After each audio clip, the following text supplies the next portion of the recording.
Hey guys, welcome to Moni media. நாம் இன்றைக்கி இந்த வீடியோவில் யாரை பற்றி பார்க்க போகிறோம் அப்படின்னா, நாகேஸ்வரன் ராவ் அப்படிங்கிறவரை பற்றி தான்.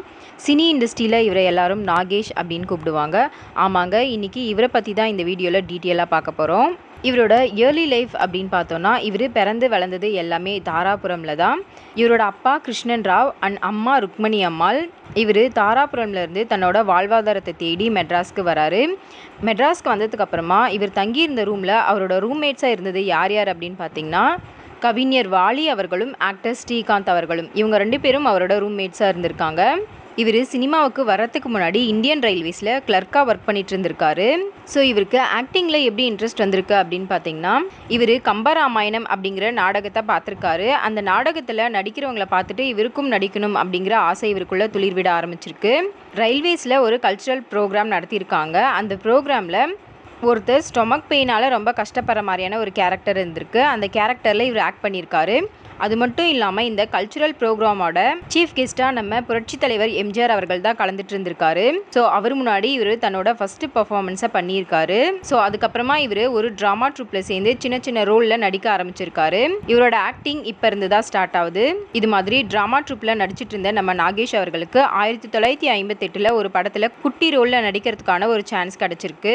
இந்த படத்தோட டைரக்டர் யாருன்னு பார்த்தீங்கன்னா, சுப்பாராவ் மற்றும் MS ராம்நாத். இவங்க 2 பேரும் தான். இந்த படத்தில் கே பாலாஜி மற்றும் சரோஜா தேவி இவங்க 2 பேரும் லீட் ரோலில் ஆக்ட் பண்ணியிருக்காங்க.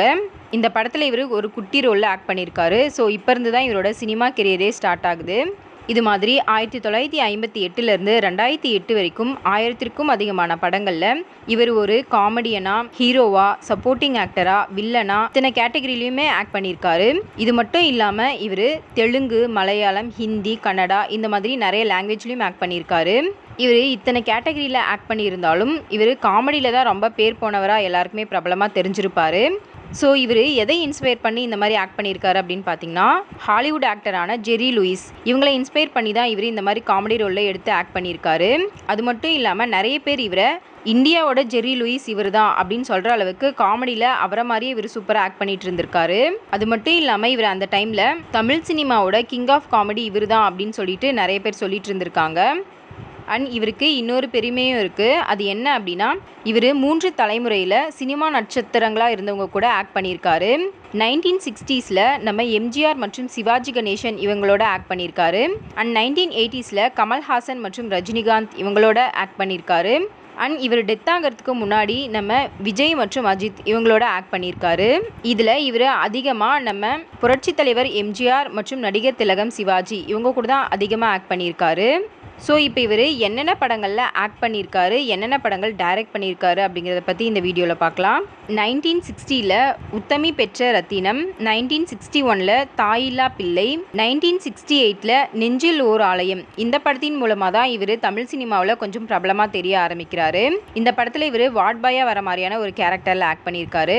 அண்ட் 1963 பணத்தோட்டம் அப்படிங்கிற படத்தில் ராமு அப்படிங்கிற ஒரு கேரக்டரில் ஆக்ட் பண்ணியிருக்காரு. அண்ட் 1964 இவர் ஆக்ட் பண்ண ஒரு படம் தான் இவரை ஒரு உச்ச நட்சத்திரமாக மாற்றிருக்கு அப்படின்னு சொல்லலாம். அந்தளவுக்கு இந்த படத்தில் இவர் சூப்பராக ஆக்ட் பண்ணியிருப்பார்.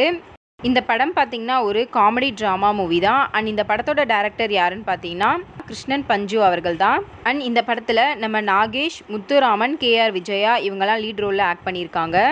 இந்த படத்தில் நாகேஷ் அவர்களோட பர்ஃபார்மன்ஸ் ரொம்பவே எல்லாராலையுமே பாராட்டப்பட்டுச்சு. அந்தளவுக்கு சூப்பராக ஆக்ட் பண்ணியிருப்பார்.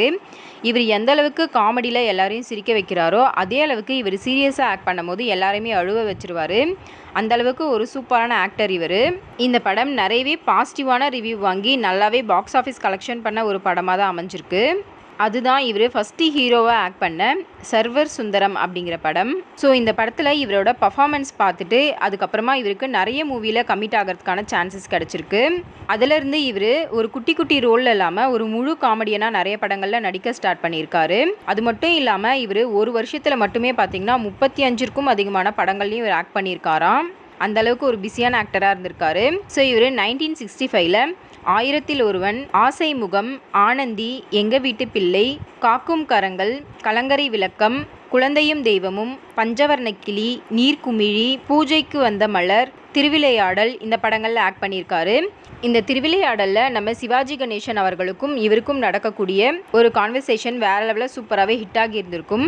And 1966 Anbe Vaa, Madras to Pondicherry, major Chandrakant, motor Sundaram Pillai, தேன்மழை இந்த படங்களில் இவர் ஆக்ட் பண்ணியிருக்காரு.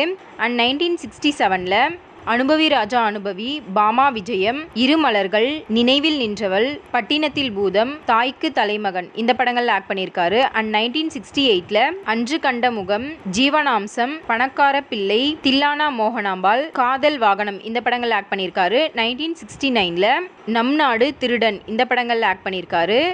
1970 வியட்நாம் வீடு, மாணவன் இந்த படங்கள் ஆக்ட் பண்ணியிருக்காரு. 1971 அன்னை வேளாங்கண்ணி, சபதம், திருமகள், தேன் கிண்ணம் இந்த படங்களில் ஆக்ட் பண்ணியிருக்காரு. 1972 வசந்த மாளிகை, ராமன் தேடிய சீதை படங்களில் ஆக்ட் பண்ணியிருக்காரு. 1973 உலகம் சுற்றும் வாலிபன் மற்றும் கோமாதா என் குலமாதா என்ற படத்தில் ஆக்ட் பண்ணியிருக்காரு. 1974 பருவகாலம், குமஸ்தாவின் மகள் இந்த படங்களில் ஆக்ட் பண்ணியிருக்காரு. 1975 பட்டாம்பூச்சி, அபூர்வ ராகங்கள் படத்தில் ஆக்ட் பண்ணியிருக்காரு. 1976 ஆட்டுக்கார அலமேலுங்கிற படத்தில் ஆக்ட் பண்ணியிருக்காரு. 1977 இளைய தலைமுறை படத்தில் ஆக்ட் பண்ணியிருக்காரு. 1978 ருத்ர தாண்டவம் அப்படிங்கிற படத்தில் ஆக்ட் பண்ணியிருக்காரு. அண்ட் 1979 அன்னை ஓர் ஆலயம் அப்படிங்கிற படத்தில் ஆக்ட் பண்ணியிருக்காரு. 1980 அன்புக்கு நான் அடிமை, பொல்லாதவன் இந்த படங்களில் ஆக்ட் பண்ணியிருக்காரு. 1981 தில்லுமுள்ளு, அமரகாவியம் படத்தில் ஆக்ட் பண்ணியிருக்காரு. 1982 வா கண்ணாவா. அண்ட் 1983 மோகன புன்னகை. 1985 படிக்காதவன். 1986 மாவீரன். 1987 கூலிக்காரன். 1989 அபூர்வ சகோதரர்களில் இவர் தர்மராஜ் அப்படிங்கிற ஒரு வில்லன் கேரக்டரில் வேற லெவலில் சூப்பராகவே ஆக்ட் பண்ணியிருப்பார். அண்ட் 1990 அதிசய பிறவி. 1991 மைக்கேல் மதன காமராஜன். 1992 தம்பி பொண்டாட்டி. 1993 எங்க தம்பி. 1994 மகளிர் மட்டும்ல ஒரு டெட் பாடியாக இருக்கிற மாதிரியான கேரக்டரில் வேற லெவலில் ஆக்ட் பண்ணியிருப்பாரு. கண்டிப்பாக இந்த ரோலை ஒரு டெட் பாடியாக இருக்க மாதிரியான ரோலை இவ்வளோ ஈஸியாக யாராலுமே ஆக்ட் பண்ண முடியாது. அந்த அளவுக்கு இவர் வேற லெவலில் சூப்பராக ஆக்ட் பண்ணியிருப்பார் அதில். அண்ட் 1995 ஆயுத பூஜை. 1996 மீண்டும் சாவித்ரி. 1997 ராசி. 1998 தேசிய கீதம். 2000 ரிதம் அப்படிங்கிற படத்தில் இவர் அர்ஜுன் அவர்களோட அப்பாவாக ஆக்ட் பண்ணியிருப்பாரு. 2001 மின்னலேல இவர் மாதவன் அவர்களோட தாத்தாவா வர மாதிரியான ஒரு கேரக்டரில் ஆக்ட் பண்ணியிருப்பாரு. அண்ட் பூவெல்லாம் முன்வாசம் அப்படிங்கிற படத்துலையும் வேற லெவலில் சூப்பராக ஆக்ட் பண்ணியிருப்பாரு. அண்ட் 2002 பஞ்சதந்திரம் மற்றும் பாலா இந்த 2 படங்களில் ஆக்ட் பண்ணியிருக்காரு. 2003 காதல் கொண்டேன் மற்றும் இன்று முதல் அப்படிங்கிற படத்தில் ஆக்ட் பண்ணியிருக்காரு. 2004 வசூல் ராஜா எம்பிபிஎஸ் படத்தில் கமல்ஹாசன் அவர்களோட அப்பாவா சூப்பராக ஆக்ட் பண்ணியிருப்பாரு. அண்ட் 2006 சரவணா மற்றும் இம்சை அரசன் 23ஆம் புலிகேசியில் இவர் ஆக்ட் பண்ணியிருக்காரு. 2007 பொறி மற்றும் நெஞ்சை தொடு அப்படிங்கிற படத்தில் இவர் ஆக்ட் பண்ணியிருக்காரு. 2008 தசாவதாரம் படத்தில் இவர் ஆக்ட் பண்ணியிருப்பாரு. லாஸ்ட்டாக 2014 கோச்சடையான் படத்தில் இவர் ஆக்ட் பண்ணியிருக்காரு.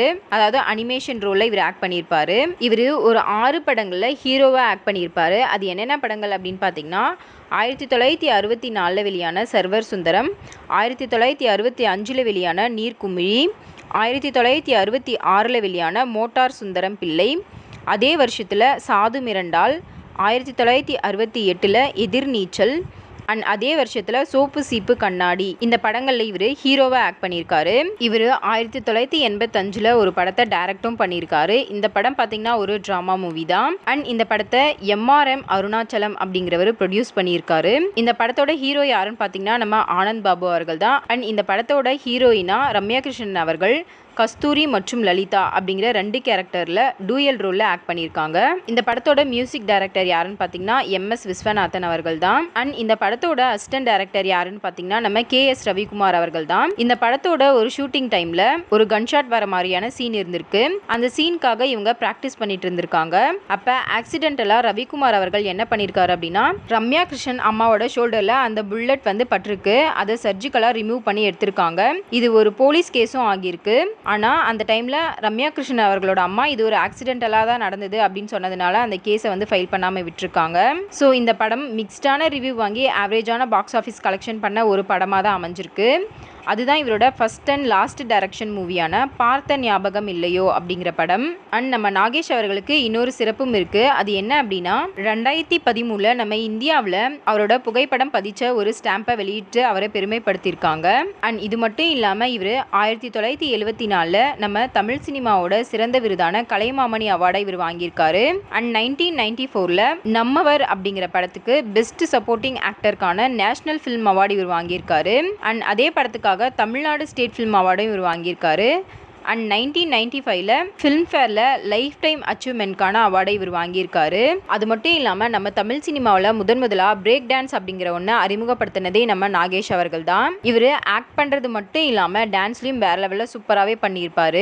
ஸோ அவ்வளோதாங்க, நம்ம நாகேஷ் அவர்கள் ஆக்ட் பண்ண எந்த படம் உங்களுக்கு ரொம்ப பிடிச்சிருக்கு அப்படிங்கிறத கண்டிப்பாக கமெண்ட் பண்ணுங்கள். அண்ட் இந்த வீடியோ பிடிச்சிருந்தா லைக் பண்ணுங்கள். இதே மாதிரி தகவல்களை தெரிஞ்சுக்க எங்கள் மௌனி மீடியாவை ஃபாலோ பண்ணுங்கள். தேங்க்யூ.